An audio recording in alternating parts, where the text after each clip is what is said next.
Halo pemirsa, selamat siang. Apa kabar? Senang sekali saya Egit Hapsari kembali menjumpai Anda dalam dialog siang Satgas COVID-19 langsung dari Media Center Satgas COVID-19 di Gedung Graha BNPB Jakarta.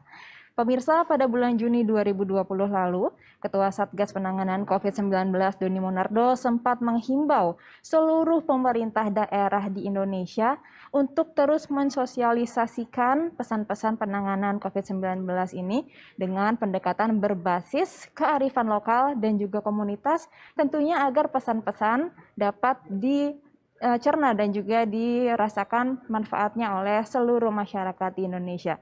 Untuk itu diperlukan juga strategi-strategi yang mengedepankan peran tokoh masyarakat setempat dan juga public figure seperti pemimpin daerah ataupun tokoh agama agar pesan-pesan strategi pencegahan COVID-19 ini dapat disampaikan secara efektif. Untuk membahasnya, kami telah mengundang dua orang narasumber di studio kami yang akan membahas tema pencegahan COVID-19, beda masyarakat, beda strategi.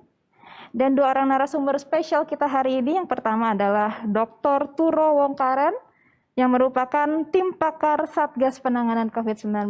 Selamat siang. Selamat siang. Sehat, Pak? Sehat, terima kasih, bersyukur. Alhamdulillah. Nah, yang kedua narasumber kita adalah Dr. DMB, Dokter Ortopedi, Dr. Norman Zainal, SPOT, MKes, FICS, CCD, yang merupakan dokter spesialis bedah ortopedi dan traumatologi. Selamat siang, Dok. Apa kabar? Selamat siang. Sehat-sehat? Salam sehat selalu. Baik, terima kasih sudah menyempatkan waktunya siang ini ya, Dok. Dan sebagai informasi kepada pemirsa, saat ini kita sudah menjalankan protokol kesehatan yang ditetapkan oleh pemerintah. Kita selalu memakai masker dan tidak melepas selama dialog. Kita juga menjaga jarak dan studio ini telah disanitasi, begitu juga dengan mikrofon yang kami gunakan. Dan untuk itu sebelum memulai dialog, kami persilakan kepada narasumber untuk memakai hand sanitizer terlebih dahulu. Silakan Bapak dan Dokter. Siap.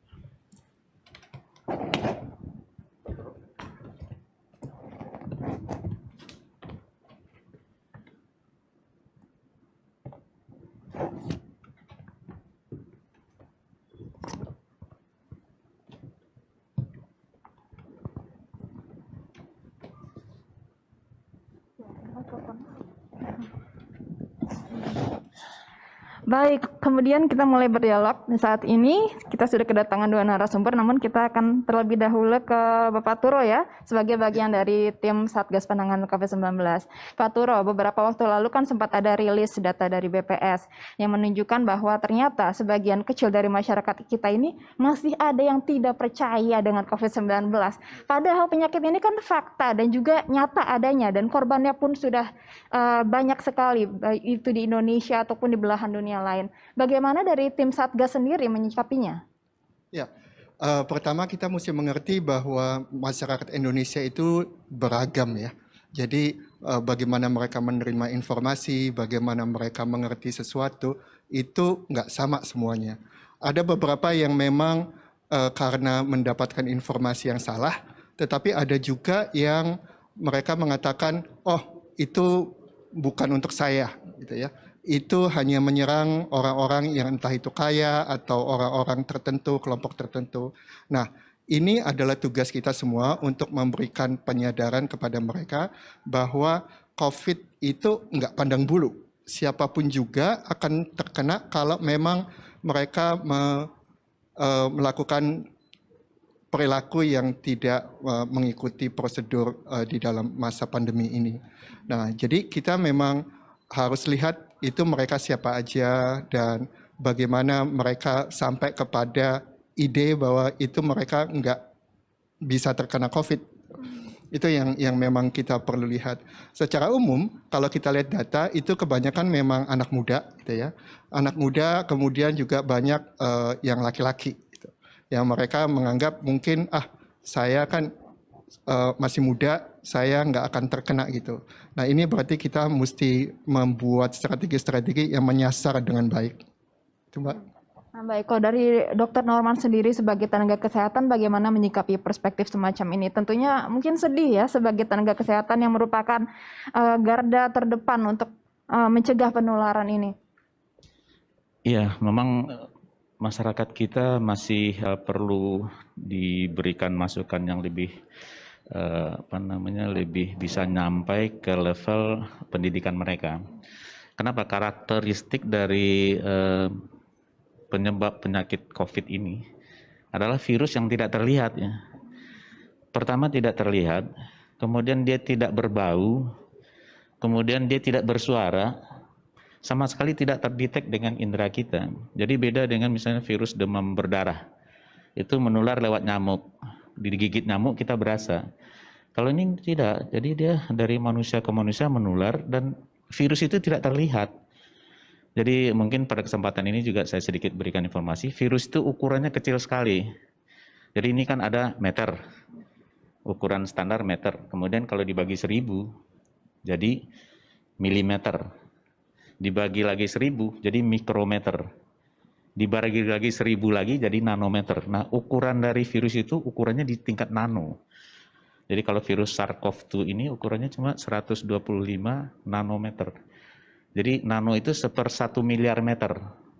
Nggak sama sekali terlihat di mikroskop biasa, nggak terlihat, baru terlihat dengan mikroskop elektron.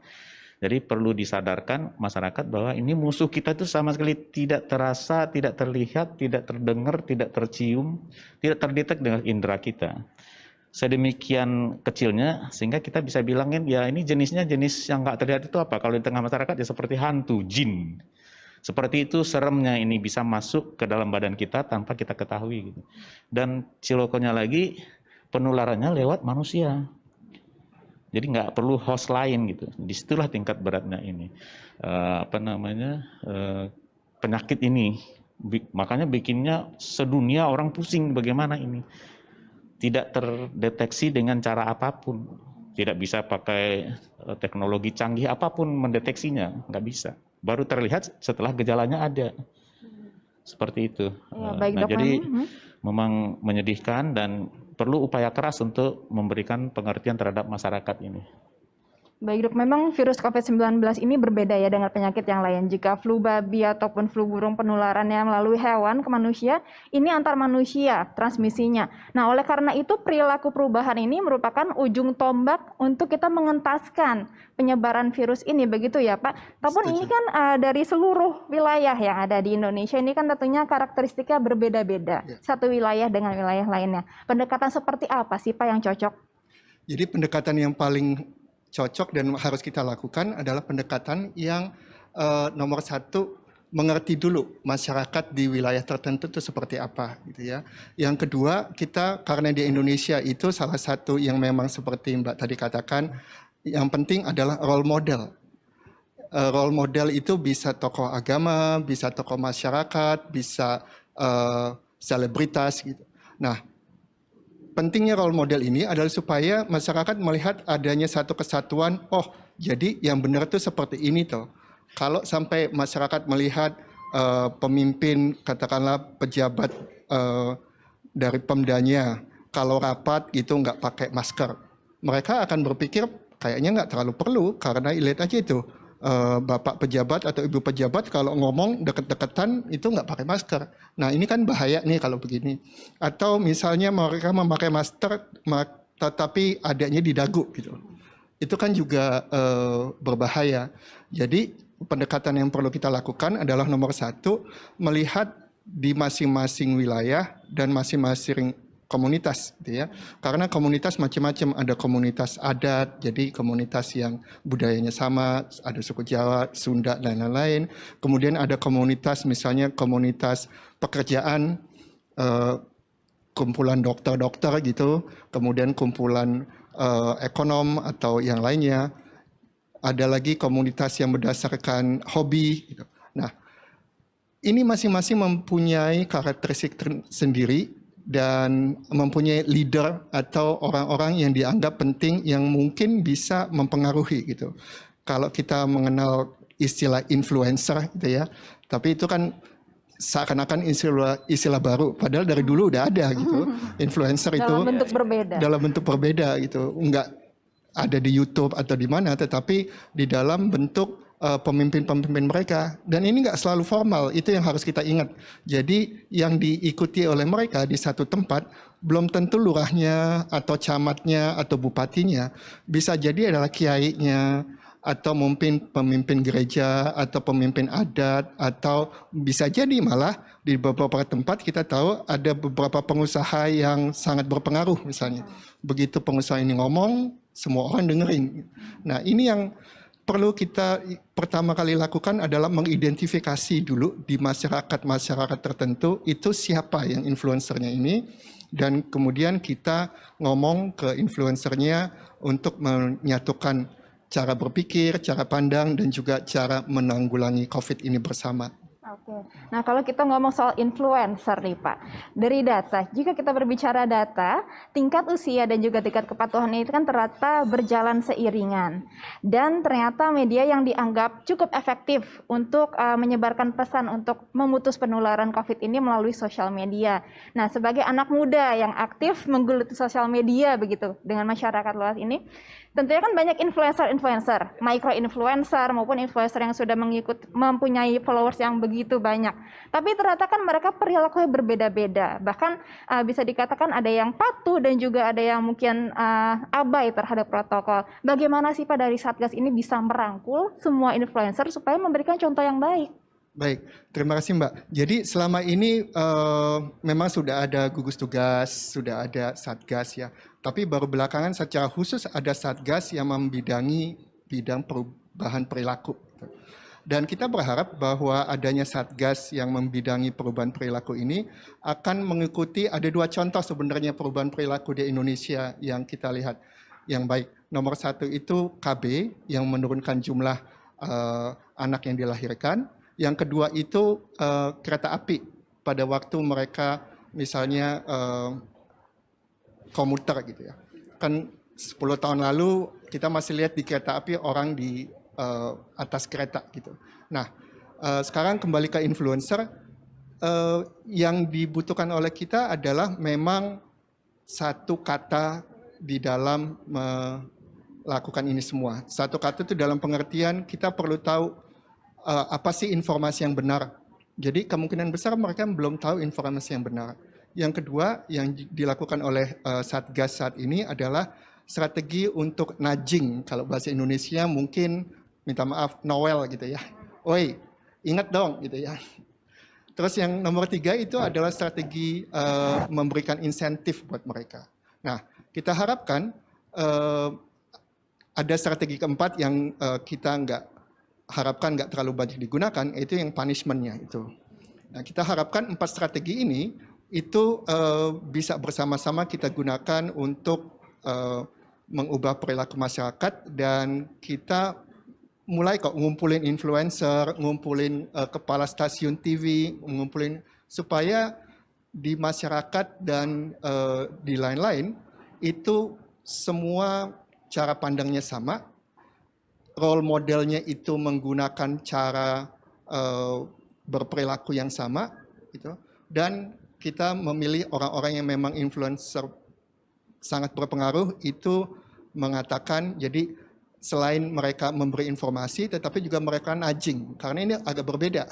Kalau kita selalu cuman isinya memberi informasi, maka seakan-akan kita selalu memberi sermon, seakan-akan kita selalu memberi kuliah, dan biasanya orang bosan. Tapi nudging agak berbeda. Nudging itu cuma ngingetin aja. Jadi walaupun disebut secara sepintas saja, oh pakai masker yang benar, atau ini loh cara masker yang benar, itu sudah berbeda dibanding kalau kita selalu memberikan kuliah yang 5 menit, 10 menit. Itu yang saya pikir kita harus lakukan sekarang dan sedang dilakukan. Baik. Nah, Dokter Norman ini sebagai tenaga kesehatan tentunya sangat familiar dengan APD dan juga cara memakai masker yang benar. Dari sepengamatan Dokter Norman sendiri, apakah masyarakat kita ini sudah memakai masker dengan benar sejauh ini?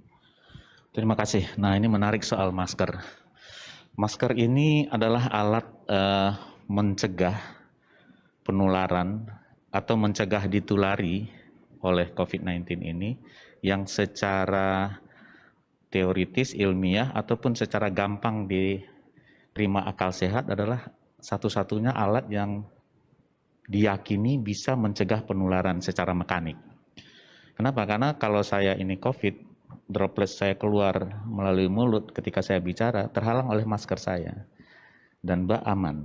Dan Mbak pakai masker juga, menghalangi untuk ketularan. Nah, secara medis saya membawa masker ini.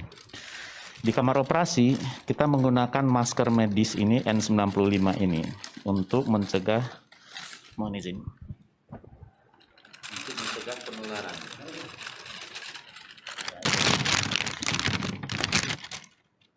Ini masker N95 baru ya. Nah ini ada angka 95 ini menunjukkan 95% diyakinin melalui riset bahwa dia bisa mencegah droplets itu sampai ke kita sampai 95%. Hanya 5% saja kita kemungkinan tertular.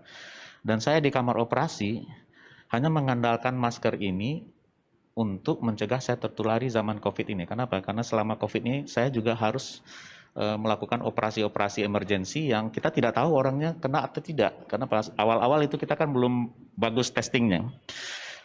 Alhamdulillah sampai sekarang selamat.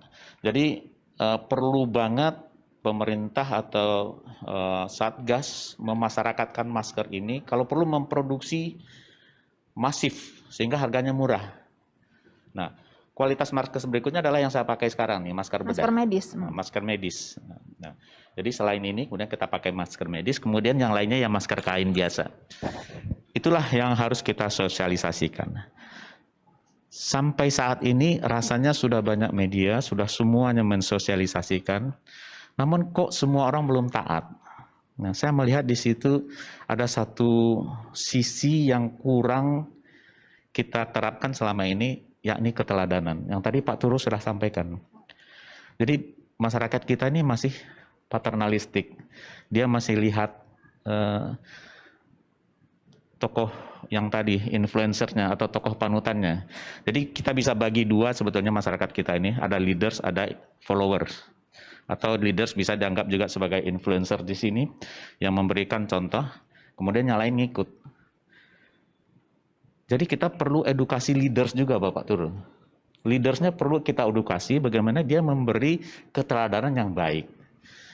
Coba Bapak bayangkan, mohon maaf ini dari media, di masyarakat ada razia masker. Yang tidak taat dikasih sanksi, suruh push up atau malah denda. Maskernya di dagu kemudian dikenakan gitu. Kalau di Amerika itu yang menolak pakai masker baru kena denda kan. Kalau di kita yang tidak benar makainya kena tegur kena ini. Tapi sayangnya di media mainstream masyarakat menyaksikan sampai sekarang itu host, narasumber atau pembawa acara, pengisi acara semua tidak pakai masker. Jadi dalam keyakinan saya sebagai orang medis, saya sedih banget. Kok kita tidak memberikan contoh yang baik? Saya coba diskusi lewat WhatsApp dengan beberapa teman media, mereka bilang, oh ini karena apa? Karena media harus ditonton oleh yang difabel. Masuk akal. Tapi zaman COVID ini berapa sih difabelnya? Dan mungkin ada cara lain untuk memberitahu beliau itu, teman-teman kita yang difabel. Jadi kita harus fokus terhadap penularan ini. Coba bayangin ketika sebuah acara kita tidak perlu menyebut nama acaranya, kemudian semua orang, ada banyak orang di situ. Banyak itu mungkin lebih dari 1, 2 ya, 3 itu udah banyak ya Pak ya, jamak ya. Kemudian droplesnya keluar. Memang teoritisnya 2 meter tidak nyampe, tapi kan orang jalan-jalan. Droples itu walaupun ringan, bobotnya ada, dia akan turun ke lantai. Dibawa sama sepatu kita, kena baju kita, garuk-garuk kena juga. Jadi saya please pada kesempatan ini saya beruntung banget. Jadi sebagai tenaga medis, kalau ini saya sudah sampaikan, insya Allah kalau ditanya malaikat nanti saya meninggal, saya bilang saya sudah sampaikan. Please tolonglah semua media, pemimpinnya tertinggi ataupun dari Kementerian Kominfo atau Bapak Presiden sekalipun, instruksikan saja semua media harus pakai masker zaman COVID ini. Itu satu. Dan saya sangat meyakini penularan COVID ini akan sangat turun drastis jika terjadi perubahan perilaku masyarakat, di mana masyarakat yakin bahwa ada aurat baru di badannya yang namanya mulut dan hidung. Kalau itu diyakinin bahwa itu aurat, di mana masyarakat akan merasa malu bicara dengan seseorang yang bukan dirinya, walaupun itu anaknya, sebelum dia pakai masker. Layaknya dia malu keluar bicara dengan anak atau tetangga, saudara tanpa pakaian yang sopan gitu. Kalau itu terjadi, saya yakin penurunannya sangat drastis. Sangat-sangat bisa diminimize. Jadi dari segi perubahan perilaku, saya menganjurkan kita fokus saja serangan memasyarakatkan masker ini dengan berbagai cara, tapi cara yang paling benar itu adalah keteladanan. Dan yang lainnya ya law enforcement ya, kemudian dengan regulasi ya. Saya rasa media nggak akan mati kalau kita pakai masker begini. Orang hostnya sudah tahu kok, udah hafal. Narasumbernya juga ada hafal. Kalau mau cari gambarnya bisa browsing di YouTube. Kayak sekarang saya pakai masker. Kalau pengen tahu saya tampangnya nggak pakai masker, bisa dilihat di internet, kelihatan gitu. Itu mengenai budaya, itu mengenai masker. Jadi saya terima kasih banget dengan pertanyaan ini. Kemudian yang penting lagi tadi saya masuk sedikit perilaku. Sebetulnya kalau kita perilaku itu balik dari dasar dari Bloom ya. Jadi bagaimana orang bisa dirubah perilakunya? Tentu ada 3 hal yang harus kita pahami. Pertama, aspek dari kognitifnya. Ilmu yang kita, pengetahuan yang kita berikan kepada masyarakat gitu. Yang kedua nanti dengan dia tahu, dia akan berubah sikapnya, afektifnya. Dengan sikapnya ada itu, baru nanti akan berubah psikomotornya, tindakannya. Nah, urutan ini mesti kita tempuh. Nah, di setiap urutan ini tentu ada cost-nya. Ada switching cost-nya. Kenapa masyarakat yang tahu itu penyakit itu kalau dia lihat, sekarang nggak terlihat. Berarti kita harus ada sarana pendidikan edukasi masyarakat dan itu butuh biaya. Pemerintah sediakan biayanya. Kemudian untuk merubah afektifnya itu, sikapnya itu, tentu selain tadi itu, kemudian kita juga bantu dengan peralatan, contoh-contoh, dengan model, dengan pelatihan-pelatihan. Kemudian apalagi kalau psikomotornya, kita harapkan orang pakai masker. Maskernya nggak ada. Ya gimana mau kita suruh pakai masker? Kita suruh cuci tangan. Airnya nggak ada, kerannya nggak ada. Ya nggak bisa, jadi harus disiapkan. Jadi perilaku bagaimana, perilaku masyarakat seperti apa yang diharapkan supaya COVID ini berhenti. Pertama itu adalah perilaku hidup sehat. Nah, sehat ini definisinya apa? Sehat itu sehat fisik, sehat mental, sehat lingkungan, sehat rumahnya, sehat sosial, dan sampai sehat ekonominya. Itulah definisi sehat. Bermacam aspek. Ya, jadi udah benar itu Bapak Presiden bilangin sehat nomor 1. Kenapa? Di dalam sehat itu sampai ke ekonomi. Barangkali sekarang bisa aja kita tambah sehat secara sosial, politik, segala macam. Bisa ditambah. Jadi artinya pola hidup sehat itu mesti dilaksanakan oleh masyarakat. Nah, sehat itu seperti apa? Sederhana saja, apa yang kita konsumsi harus sehat. Jadi makan sehat, minum sehat. Kemudian apalagi? Aktivitas kita sehat. Olahraganya ada, maksudnya olahraga itu bukan harus di gym, kegiatan fisik. Kemudian harus istirahat berimbang, jangan kerja terus. Makanya Undang-Undang Tenaga Kerja bilangin orang kerja boleh cuma 8 jam. Nggak benar kalau 24 jam. Gitu. Nah itu secara fisik. Kemudian harus sehat lingkungan. Rumah kita mesti sehat gitu. Rumah kita mesti sehat. Jadi perilaku hidup sehat yang ada di ilmunya di kelompok dokter ditularkan ke masyarakat. Kemudian perilaku lingkungan sehat yang ada contohnya di rumah sakit harus ditularkan ke masyarakat. Baik. Jadi rumah tangga pun sekarang ini mesti dizonasi. Ada zona yang di luar yang kita zona merah, mungkin tertular. Jadi sandal, sepatu taruh di luar rumah. Iya. Cuci kaki, kemudian masuk rumah ganti sandal.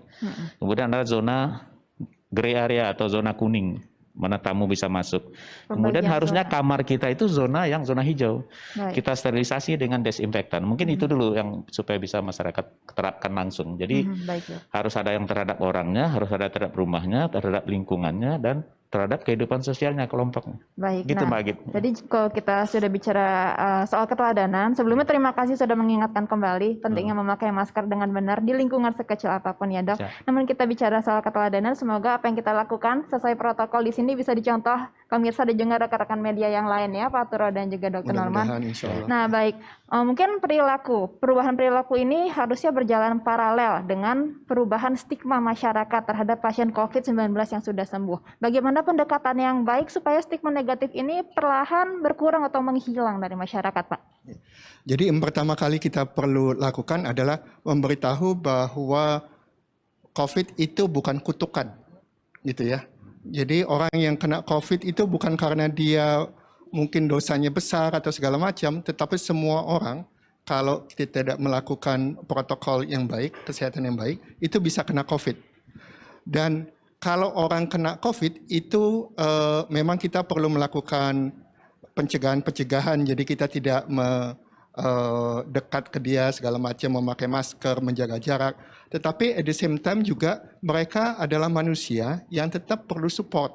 Gitu. Jadi kita perlu memberikan orang-orang yang, bayangkan kalau kita sakit gitu ya, kemudian kesulitan untuk mendapatkan makanan dan segala macam, nggak ada yang nolong, keluarganya nggak boleh keluar. Itu apa yang terjadi pada mereka. Nah ini yang perlu kita ingat bahwa COVID itu bukan kutukan, dan juga yang perlu diingat lagi adalah kalaupun orang kena COVID, that's not the end of the world.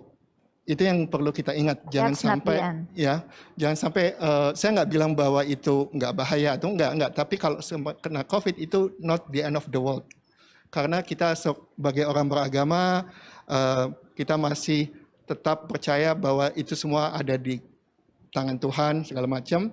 Tapi kalaupun kena itu, kalau memang sudah saatnya kita akan pergi. Tetapi at the same time juga kita harus selalu mengupayakan dengan segala pengetahuan yang kita punya, dengan segala kemampuan yang kita punya untuk hidup dan living with COVID.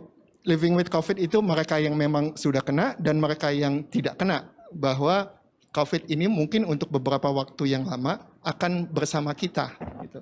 Artinya kita sudah harus mulai membiasakan diri, dan sebenarnya sudah sejak lama, bahwa ini adalah sesuatu yang akan mengubah cara hidup kita secara keseluruhan. Nggak cuma sekedar pakai masker, nggak cuma sekedar cuci tangan atau menjaga jarak, tetapi juga hal-hal yang lain pun, seperti misalnya bekerja di rumah gitu ya. Itu sesuatu yang secara tidak langsung dipengaruhi oleh COVID ini. Nah, kembali ke sebenarnya orang dikatakan bahwa kalau kena COVID itu sangat-sangat jelek. Itu yang harus kita selalu ingatkan kepada orang, bahwa ini penyakit sama dengan penyakit-penyakit lainnya. Jadi kalau ada kita dengar orang yang kena COVID, jangan mereka dijauhi, jangan mereka kemudian dikucilkan, jangan mereka kemudian seperti blame the victim. Jadi mereka menjadi victim twice. Yang pertama mereka kena COVID, artinya kemungkinan mereka akan meninggal. Yang kedua mereka dijauhi oleh orang-orang. Ini akan sangat menyedihkan. Itu. Jadi yang paling perlu diingat adalah COVID adalah penyakit, bukan kutukan atau lainnya. And that is not the end of the world. That's not the end of the world. Baik, terima kasih Pak Turo sudah memaparkan pentingnya perubahan perilaku sebagai ujung tombak dari perjuangan kita ya Pak Turo. Dan juga terima kasih Dr. Norman atas waktunya kembali mengingatkan pentingnya memakai masker bahkan di lingkungan terkecil sekalipun ya dokter ya.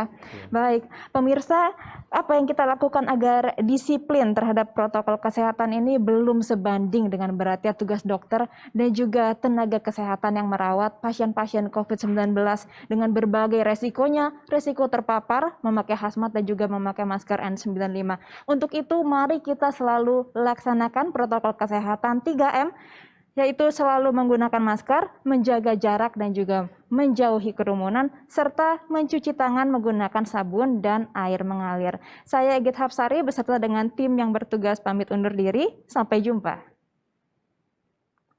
Terima kasih. Terima kasih. Virus SARS-CoV-2 yang menyebabkan COVID-19 tidak dapat dilihat. Oleh karena itu, memakai masker menjadi salah satu cara efektif mencegah penularan. Efektivitas memakai masker dengan baik dan benar dapat menekan peluang penularan lebih dari 50%. Sebelum memakai masker, cuci tangan pakai sabun dan air mengalir minimal 20 detik. Pasang masker untuk menutupi mulut dan hidung dan pastikan tidak ada sela antara wajah dan masker. Hindari menyentuh masker saat digunakan. Masker kain dapat dipakai maksimal hanya 4 jam dan harus diganti dengan masker baru dan bersih apabila masker yang dipakai basah atau lembab. Pemakaian masker hanya efektif apabila kita menerapkan protokol kesehatan lainnya dengan disiplin.